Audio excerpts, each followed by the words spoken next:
5.5 கோடி சம்பளம் கேட்டு தயாரிப்பாளர்களை விரட்டி அடிச்ச தரணி. நடிகர் விக்ரமும் இயக்குனர் தரணியும் சினிமாவுக்கு வர்றதுக்கு முன்னாடியே நண்பர்கள். 2 பேரும் லயலா காலேஜில் படித்தவங்க. அந்த அடிப்படையில் தான் தரணி இயக்கத்தில் ஏற்கனவே தில் தூள் படங்களில் தரணி இயக்கத்தில் நடித்தார். 2 படங்களோட வெற்றிக்கு அப்புறம் தமிழில் முன்னணி கமர்ஷியல் டைரக்டராக உருவெடுத்தார் தரணி. ஆனால் அதுக்கப்புறம் அவர் இயக்குன குருவி, ஒஸ்தி படங்கள் எதிர்பார்த்த அளவுக்கு ஓடலைன்னு பல வருடங்களாக பட வாய்ப்பு இல்லாமல் இருக்கார். தரணியோட நிலையை கேள்விப்பட்ட விக்ரம் அவரை அழைச்சு அவரோட இயக்கத்தில் நடிக்க ரெடியாக இருக்கிறதா சொல்லி தனக்கான கதையை தயார் பண்ணவும் சொல்லியிருக்காரு.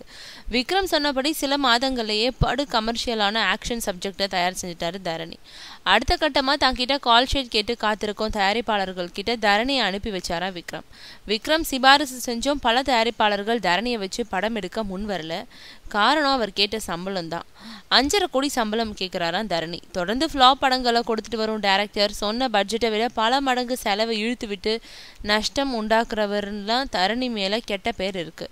திரையுலகில் தன்னை பற்றி இப்படியெல்லாம் கருத்துக்கள் இருக்க தரணியும் 5.5 கோடி சம்பளம் கேட்டு படம் கொடுக்க வந்த தயாரிப்பாளரையும் விரட்டி அடிச்சுக்கிட்டு இருக்காரு.